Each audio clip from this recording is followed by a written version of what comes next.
Jadi mau orang tua ataupun yang remaja, mau yang besar ataupun yang kecil, mau yang sepuh ataupun yang masih muda, siapapun, man yuridillahu bihi khairan, siapapun yang diinginkan oleh Allah berubah menjadi orang yang baik. Jadi misalnya kalau ada orang dalam pandangan Allah, pemuda yang belum baik, Allah inginkan dia jadi baik. Orang tua yang belum baik di akhir masa hidupnya, Allah inginkan dia berubah menjadi baik dalam pandangan Allah.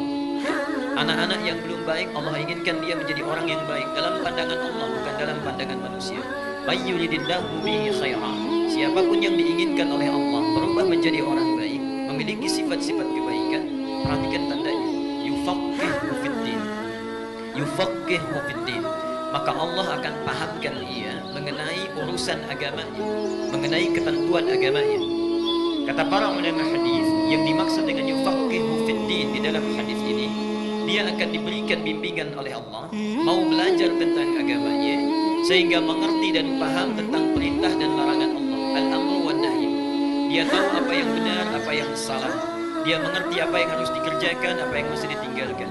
Dia paham ini tuntunan yang harus kemudian diikuti, ini hal yang kemudian harus ditinggalkan dalam hidupnya. Nah, Bapak dan Ibu sekalian, ada dua hal penting kemudian yang mesti kita garis bawahi hadis ini. Yang pertama, kata para ulama hadis, hadis ini sekaligus menegaskan kepada kita bahwa kebaikan-kebaikan dunia itu belum tentu menjamin kita dipandang baik dalam pandangan Allah Subhanahu wa taala. Saya beri contoh misal, harta kita bertambah. Kemarin tidak punya motor, sekarang punya. Kemarin baru punya motor, sekarang punya mobil. Itu belum tentu jadi tanda kebaikan dalam pandangan Allah, walaupun orang-orang di sekitar kita memandang kita meningkat kadar kehidupannya.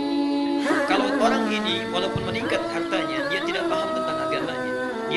Dia tidak tahu bagaimana cara salat yang benar. Dia tidak paham tentang tuntunan zakat.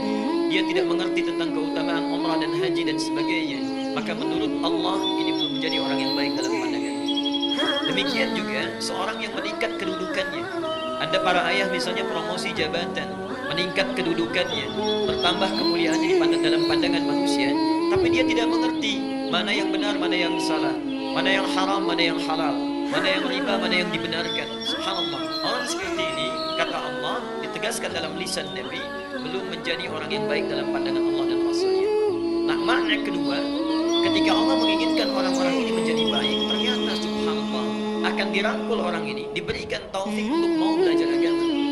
Jadi maksud saya, saat sementara orang di hari ini, di hari Ahad, umumnya orang berlibur, umumnya bertamasya, berkumpul bersama keluarga, bapak dan ibu mendapatkan nikmat yang luar biasa, meluangkan segenap waktunya untuk mendekat kepada Allah dan mendapatkan taufik dari Allah untuk mau belajar pada saat ini.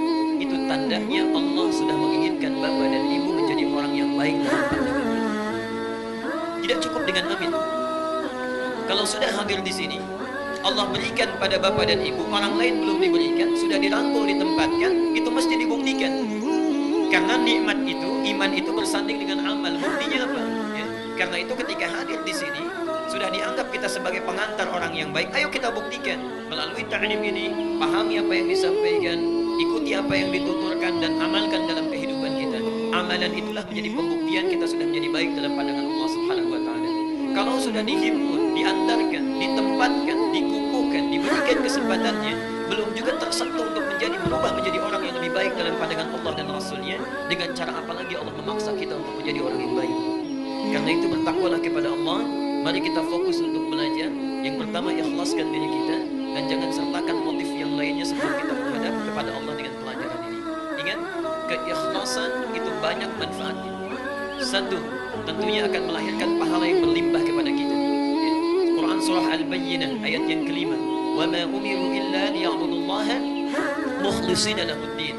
Dan tidaklah kalian diperintahkan untuk beribadah kepada Allah, dan ta'lim bagian dari ibadah, kecuali melakukannya dengan berusaha dengan semaksimal keikhlasan yang dapat dimungkin kita lakukan.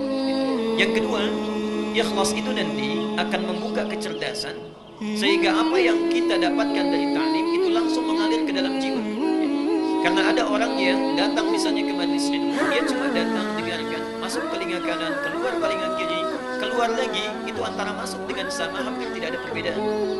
Bahkan ada di antaranya yang masuk telinga kanan, itu nggak masuk, keluar lagi dari kanan.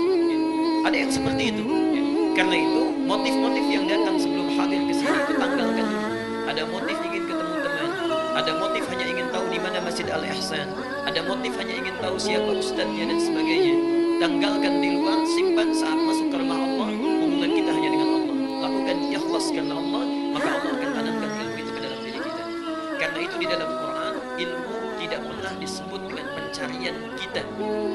Sekali lagi, di dalam Quran, ilmu tidak pernah disebut dengan pencarian kita kalau sudah kita dapati, tapi selalu disebut oleh Quran dengan pemberian dari Allah dan disandingkan dengan keimanan. Perhatikan Al-Mujadalah di ayat yang ke-11 ya. Ya ayyuhalladzina amanu idza qila lakum tafassahu fil majalisi fafsahu yafsahillahu lakum wa idza qila anshuzu fansuzu yarfa'illahu alladhina amanu minkum walladzina utul ilma. Bahasa Qurannya utul ilma. Utul itu yang diberi, bukan kita yang mendapatkan, tapi yang diberikan. Dan Allah kenapa mengawali ayat ini dengan iman?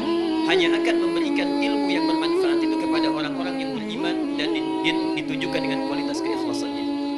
Mudah-mudahan Allah memberikan taufik kepada kita untuk mengawali kajian di pagi ini sehingga bisa disampaikan dengan mudah, ada manfaat dan bisa kita praktekkan dalam kehidupan.